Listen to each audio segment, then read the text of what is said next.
Now, as Tony Abbott pointed out there in that statement, the baby will eventually inherit the constitutional role as the Commonwealth's head of Australia. To take a look at how succession works, we're joined by constitutional law expert and great friend of this program, Anne Toomey from the University of Sydney.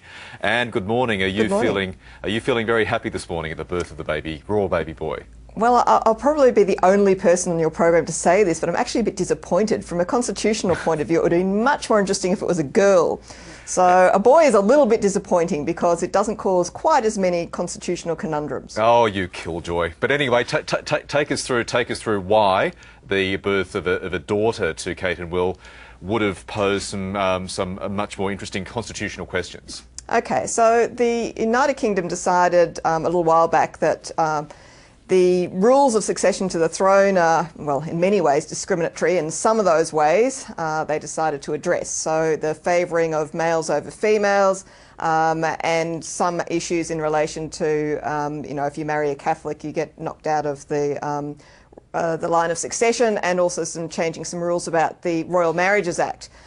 So if it had been a girl, it would have been more interesting. The United Kingdom has actually changed its laws to allow a firstborn girl to succeed ahead of any younger brother, but those laws haven't come into effect yet. What the UK is waiting for is for all the other realms, that is those countries that have the Queen as their head of state, to make the changes as well. So at the moment in Australia, we're going through that process.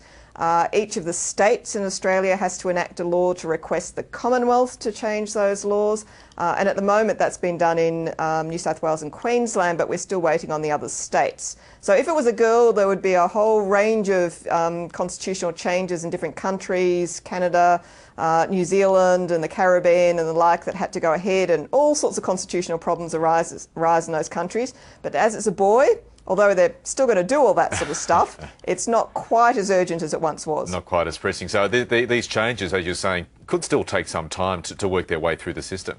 They will. So the Australian changes probably won't happen until after the next election. But the more interesting one at the moment is Canada. Canada, unlike Australia, didn't want to deal with its provinces, particularly Quebec, and so they decided that the quick way around was just to say, we're okay with Britain doing that, and we'll just assume that a change in Britain's monarch and its rules will change ours as well. And a lot of other people are saying, hello, that doesn't actually work in Canada because the United Kingdom can't make laws for Canada anymore, and so now there's litigation about it. Oh, right. So some people in Quebec are bringing an action in the courts to say that the Canadian law is unconstitutional. Now, had it been a girl born today, that litigation would have got bumped probably straight into the Canadian Supreme Court and would have become a major constitutional case. But now that it's a boy, I suspect the enthusiasm for it might drift away, and it will probably bounce around in lower courts and get hosed out somewhere along the way. So a little bit disappointing from that perspective. Yeah, well, thank heavens for small mercies, I suppose. Now finally, given that under the current system at least, the baby boy will eventually be the head of state of Australia. The Queen, of course, was the first person contacted by William. I assume protocol dictated that once all the other royals were told, the people like Governor-General Quintin Bryce were also quickly informed. That's right, yes, they were. But you've got to give a little bit of perspective here. Assuming that everybody lives to a ripe old age, this child's probably wouldn't become King of the United Kingdom for maybe another 70 years.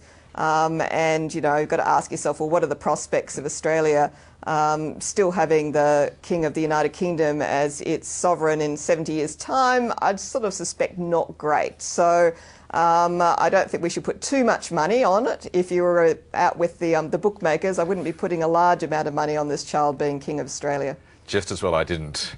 Anne Toomey from the University of Sydney, always great having a chat to you. Thanks so much. You're welcome.